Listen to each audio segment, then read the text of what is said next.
Michele Sodano, parliamo di questa iniziativa oggi qui davanti il municipio, interesse pubblico, dice il manifesto, rivendichiamo legalità, etica e trasparenza nelle scelte politiche. Sì, esattamente, che sono dei principi basilari che la cittadinanza ha il diritto di rivendicare, ha il diritto di avere rassicurazioni dal comune, ma anche la voglia di costruire un Agrigento diversa, di avere visione. Noi dobbiamo pensare ad un futuro che sia libero da corruzione e da affarismo, e non è bello sapere che negli ultimi mesi ci sono stati degli arresti tremendi che riguardano proprio dirigenti del comune di Agrigento. Costruiamo una cultura democratica, creiamo comunità, diamo un esempio di un Agrigento diversa che rinnega chi abusa della cosa pubblica per i propri interessi. Concentriamoci invece più su un ruolo di un comune, è quello di garantire e di promuovere l'interesse collettivo, l'interesse pubblico, e da qui il nome della nostra manifestazione.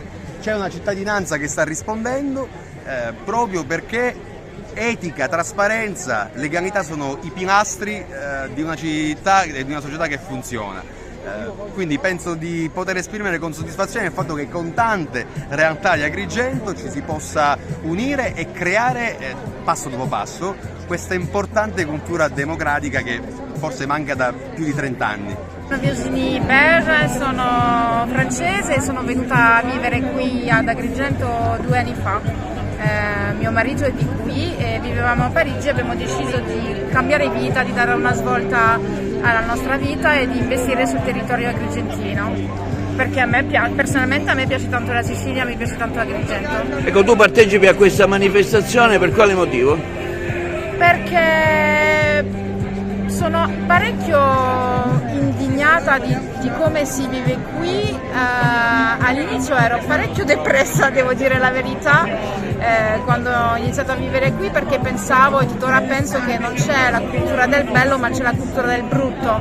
E cosa intendo per il brutto? Intendo per mancanza di servizi, mancanza di controlli, difficoltà nel fare impresa. È faticoso vivere qui. Quello che per me risulta scontato perché è un diritto, qui diventa quasi straordinario quando non è così.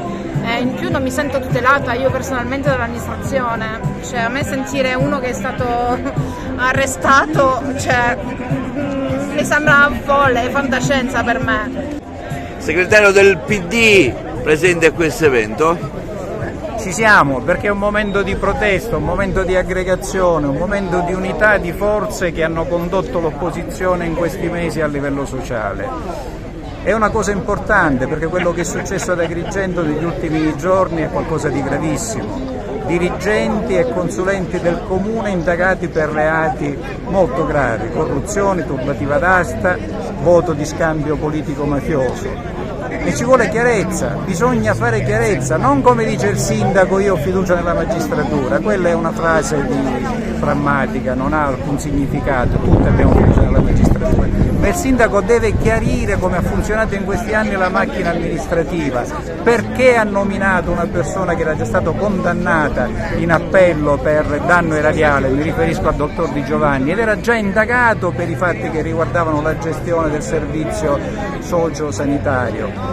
Per cui non si capisce com'è che sia stata nominata questa persona, non si capisce com'è che il sindaco abbia nominato 2 consulenti per il settore urbanistica presi da Catania, cosa c'entravano con il territorio agrigentino e perché prima si smantella l'ufficio del territorio qua ad Agrigento, l'ufficio che doveva occuparsi del piano regolatore, poi si prendono consulenti esterni ben pagati per fare che cosa, con quali finalità, segnalati da chi, per quale? A questo deve rispondere il sindaco e non vale che lui dica io sono come loro, io sono uno di loro, no signor sindaco, lei è uno che ha responsabilità, si assuma le sue responsabilità, convochi la stampa, convochi i cittadini e dia risposte chiare.